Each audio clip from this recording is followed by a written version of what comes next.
Bom dia, queridos irmãos e irmãs, louvado seja nosso Senhor Jesus Cristo, para sempre seja louvado. Hoje, nesta quinta-feira, dedicamos o dia à Eucaristia, a fazer o nosso momento de louvor, de adoração a Jesus Cristo Eucarístico, e queremos convidar você que é de Ubatuba a poder conosco fazer esse dia de adoração a Jesus Eucarístico, a partir das 9 horas, aqui na nossa matriz, até às 15 horas, onde encerramos este momento com o Terço da Misericórdia, um dia inteiro de adoração a Jesus Eucarístico, com missa ao meio-dia. Você que não é de Ubatuba, que é de outra cidade, procure fazer também essa experiência de encontro e adoração a Jesus na Eucaristia e responder para si mesmo quem é Jesus, pois este é o questionamento que o Evangelho hoje nos apresenta. O Evangelho está em Mateus, capítulo 16. Naquele tempo, Jesus foi para a região de Cesareia de Filipe e ali perguntou aos seus discípulos: quem dizem os homens ser o Filho do Homem? Eles responderam: alguns dizem que é João Batista, outros que é Elias, outros ainda que é Jeremias ou algum dos profetas. Então Jesus lhes perguntou: e vós, quem dizes que eu sou? Simão Pedro respondeu: tu és o Messias, o Filho do Deus vivo.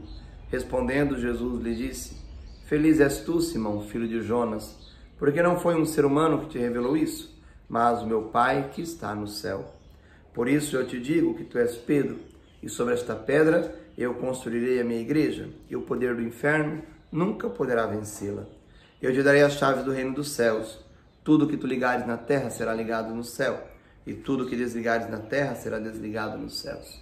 Jesus então ordenou aos discípulos que não dissessem a ninguém que ele era o Messias.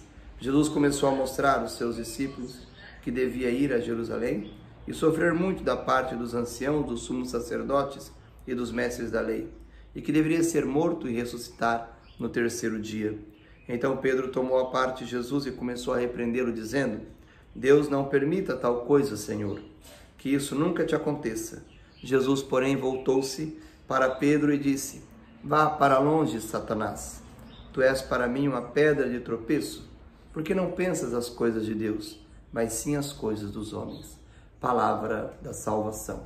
Glória a vós, Senhor. Queridos irmãos e irmãs, o Evangelho de hoje nos apresenta uma certeza. Aquele que reconhece a Cristo como o Filho de Deus, assume a missão que o Cristo lhe confia. Deve assumir também a missão que o Cristo assumiu. Mas nos parece ser contraditório o diálogo de Jesus com Pedro. Assim que Pedro reconhece que Jesus é o Filho de Deus, és o Messias, és o Salvador, palavras essa proclamada como fé na boca de Pedro, logo em seguida, Jesus vai dizer para Pedro: sai daqui de perto de mim, Satanás, porque você não pensa como Deus, mas como os homens. Porque, queridos irmãos e irmãs, Jesus tinha acabado de confiar a Pedro o controle, a administração, o cuidado para com o rebanho. Jesus Cristo tinha acabado de confiar a Pedro o cuidado para com a missão que ele estava deixando para os discípulos. E aí vai dizer: olha, você, Pedro, vou construir sobre ti a minha igreja enquanto comunidade.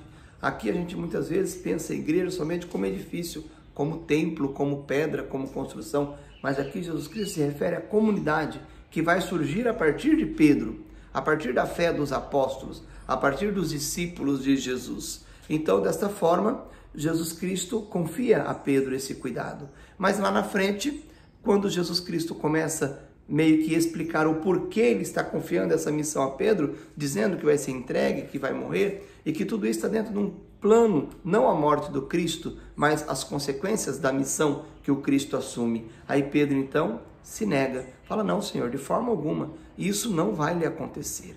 Pedro aqui, queridos irmãos e irmãs, deixa de colocar como elemento principal do caminho de Jesus a vontade de Deus, que é a salvação da humanidade.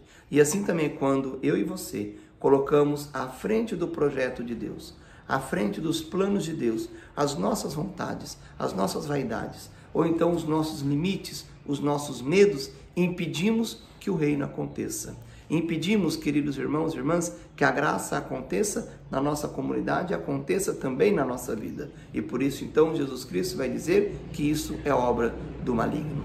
Não pensas como Deus, mas pensa apenas como homem, a partir do limite e a partir da fraqueza e do fracasso, e jamais da glória que virá a partir da ressurreição de Jesus. Que tenhamos essa capacidade, queridos irmãos e irmãs, de abrirmos o nosso coração, para que pela ação do Espírito Santo possamos pensar as coisas de Deus como propósito de salvação para as nossas vidas. Que Deus nos abençoe, o Deus que é Pai, Filho e Espírito Santo. Amém.